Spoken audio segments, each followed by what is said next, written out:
frustrated. So we are looking even into a way, and I was telling the chaplain the other day that it is important, even at the university, to have open days where the parents can come and they can also be spoken to and made aware and given, you know, that education that they need to be listening parents and interactive parents, because this is the generation we are having. I can tell you, we speak with my young men. It is not very easy because sometimes they don't just want to talk to me. When they were a bit younger, I would speak to them. But as time grew, especially with you young men, you close yourself inside the room, and so we have to demand you come out. And when you come out, you are heading out or heading in. And so I think we need to interface these parents with their children, and also make them understand that these are different times and they need to listen to their children and have a dialogue. It is very important. So to listen and to have dialogue with the children is one of the things that we think should be one of the education he's talking about, and that we should actually start in the universities, and other colleges, and even in primary and secondary schools. The other one is from Teresia. She wants to talk, she's asked about gender war. I don't think, if you heard me very well, I was talking about advocating for the girl-child welfare. Because we did this, and I'm very sure we are not going to make another mistake. By championing the boy-child cause, I'm not in any way dropping the case for the women or the girl.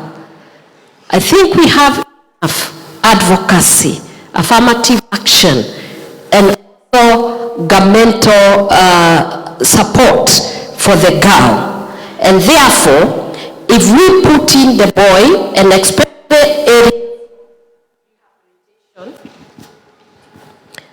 rehabilitation, we rehabilitate those who are out there and redirect them and guide them back to their destiny, put them in control, while at the same time caring for gender equality at the very primary level, where both the girl and the boy are now given equal chances in education and everything.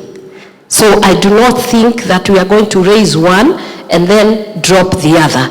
So my take is this, that as we rehabilitate and bring, and also be able to bring them to the level where the girl is, because right now we have so many, and I'm very happy about what the university is doing, and that is what I would advocate. Any students who dropped out from the university, and you find most of them are boys, we need to bring them back to the university, because even if you are to finish and do all these things, we still will need husbands, we still will need partners, we still will need that other part.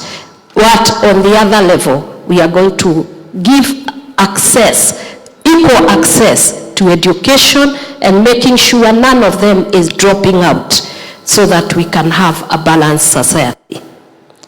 And I knew this one will still come. And if you think that you have caught me flat-footed,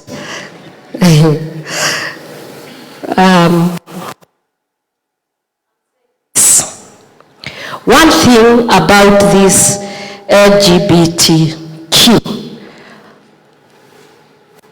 I think we have pronounced ourselves as a government. Even today, it was a question where we were during the International Day celebration. And I think the president has pronounced himself very well. And this is my take on this. One, there is no scientific or no result that tells us there is a person who is born with an inclination of being a lesbian or a homosexual.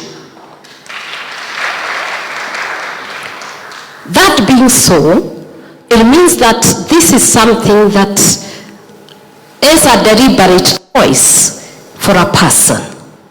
We respect the freedom of that person and the rights of that person, as long as it is within the legal right and in the constitution of our country, in the laws of our country. At the same time, I am a pastor. Biblically speaking, that kind of relationship is an abomination, and it is written in the Bible.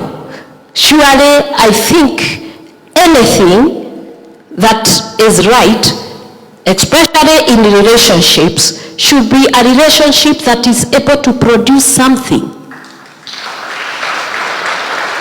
A relationship between a man and a man, what does it produce? Can it propagate for progression of a society, or would it be the one that will bring our world to an extinction?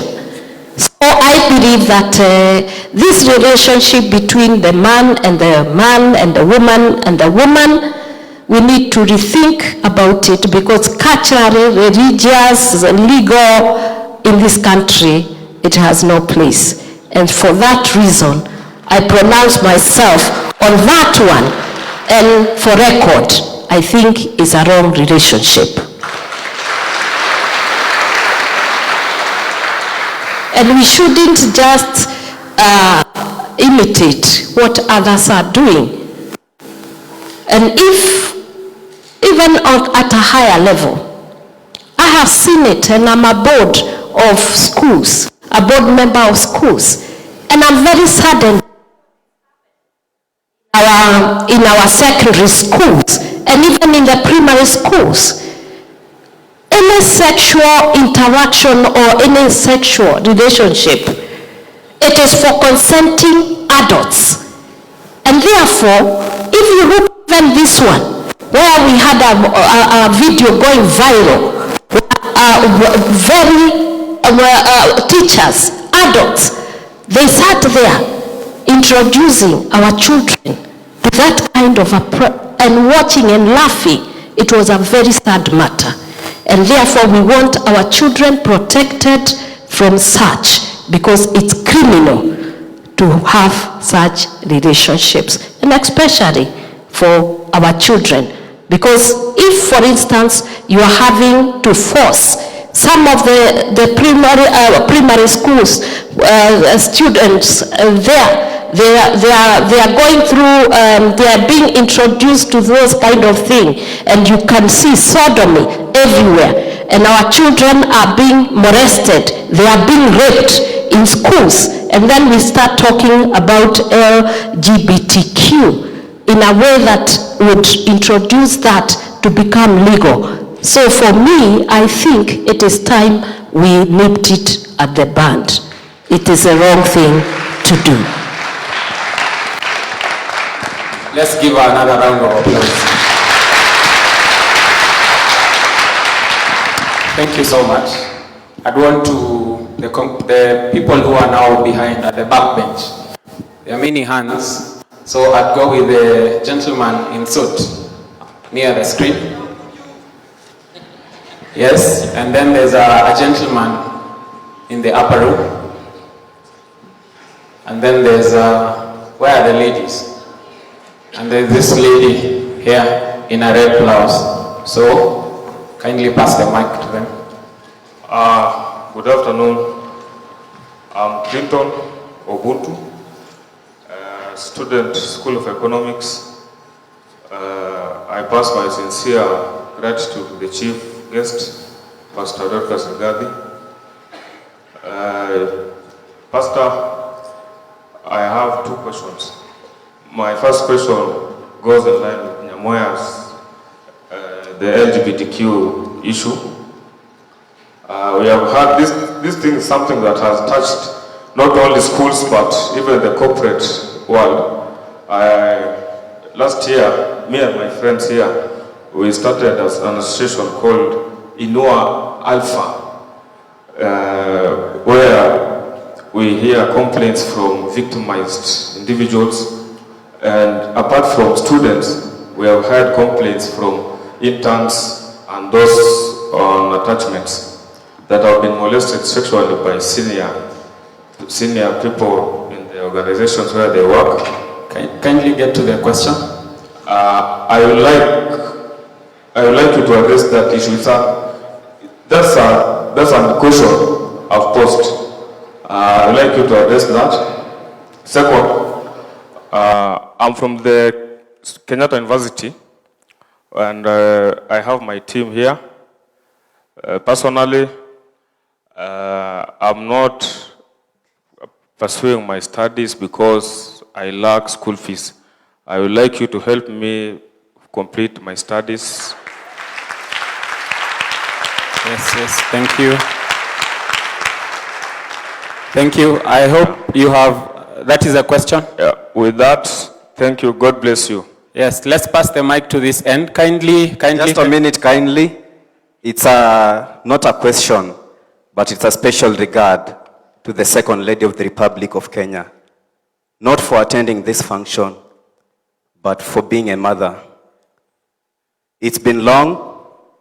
This country has not had a mother. My name is Adrian Linsen Wasianga. Today, meeting Dr. Her Excellency Dorcas Rigathi is pleasure. And from deep down my heart, I think I have a gift for her. Thank you so much. Let's pass the mic. Me gifting Dr. Dorcas Rigathi is a heartfelt hug. Probably with emojis accompanying it. Thank you. Let's pass the beauty of boy child. They are happy. Thank you so much. Let's go to this particular end. Then on the upper room, there's a question. Good afternoon once again. Her Excellency, my name is Irene Kendi, aka Mama Yao. I'm a former student leader here, the first female deputy president of SONU since history.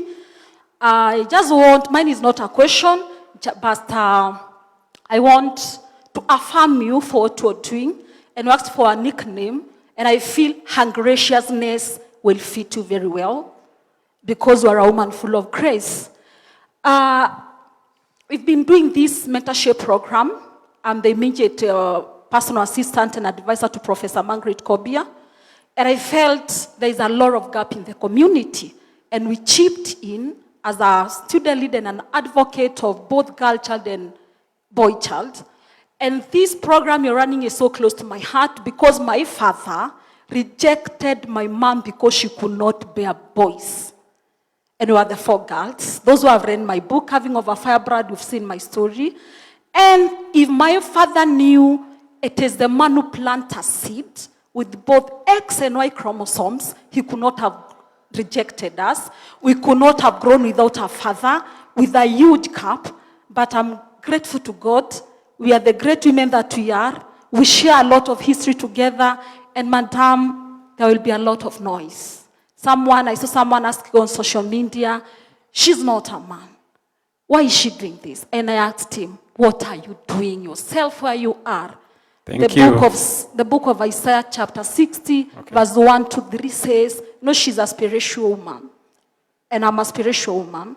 And we quote from the Holy Book, the book of Isaiah chapter 6, verse 1 to 3 says, I have shone my light upon you. Go and shine the same light to the world. Thank you so much. And thank you so much. Let's celebrate her. Let's celebrate her. Just to be very clear, because you have very many questions, I will give you a chance for the affirmations and also the thanks. There's a chance for that. So kindly let me get the question from the upper chamber. If you can shout before the mic comes, it will be okay.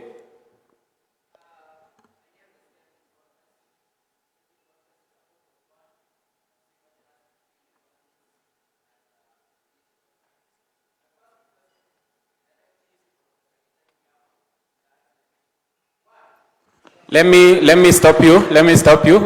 Because of time, we want to address the questions directly to Her Excellency. Then we will have a chance for that. Kindly bear with us. Let me get to the next question here from this lady in red here. Okay.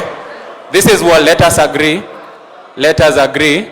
I will give her, because Her Excellency. Okay.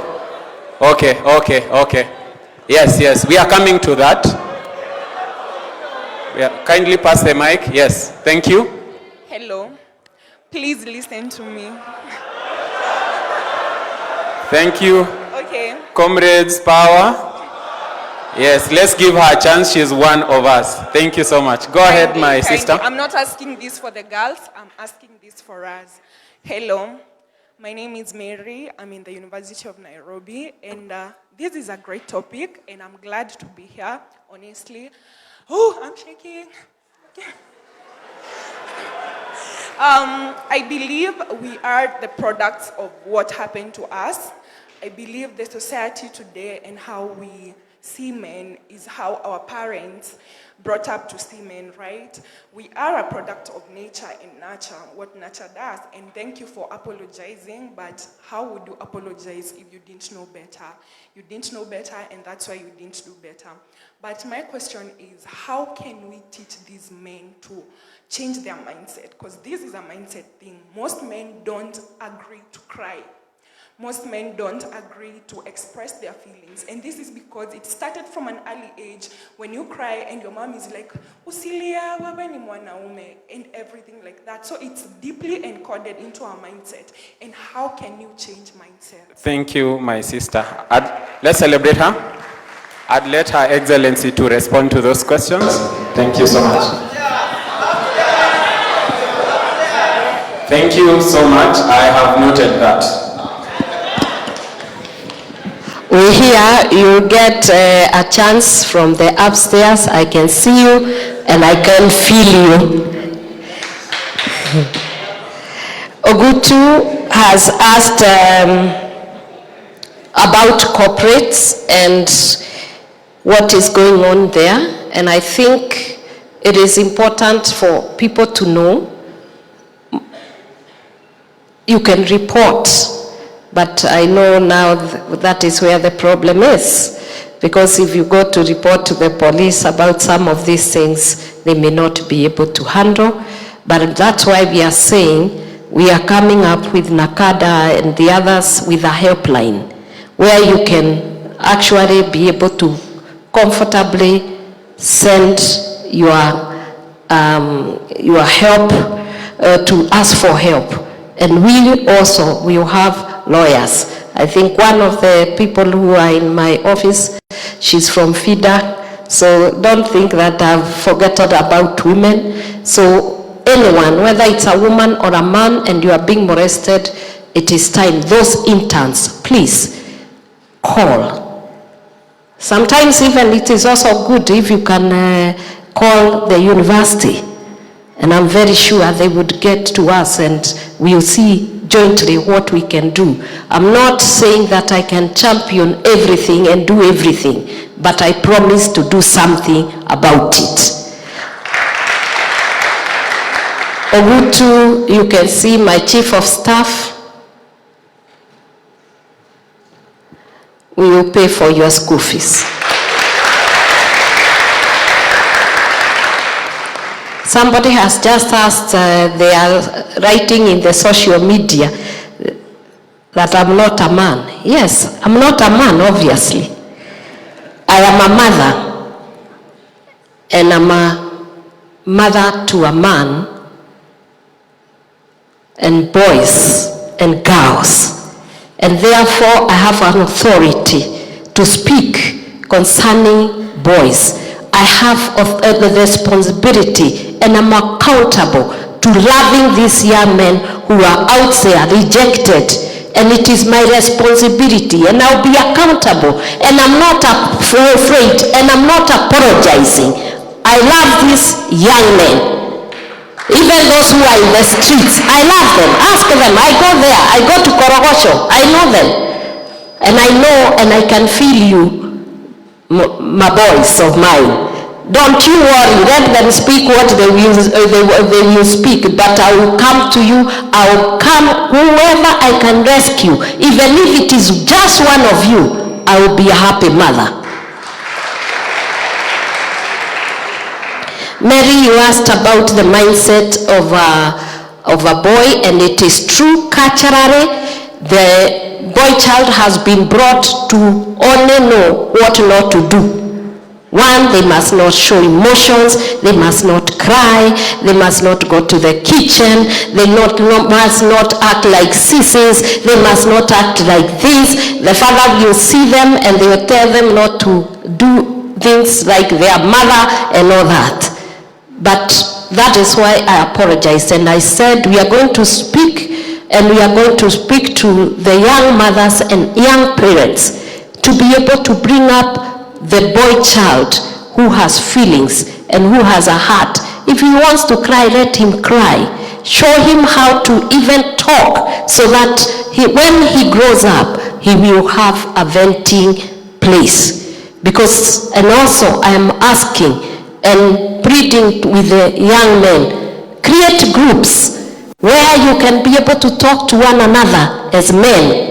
And we are also coming up with mentorship seminars and conferences. We will have them across the 47 counties, so that we can come and speak to them, mentor you, and also mentor those others who are in primary, so that they can change their mindset. There is nothing so big or being aloof and being told you are a hero, and a hero that is dying inside.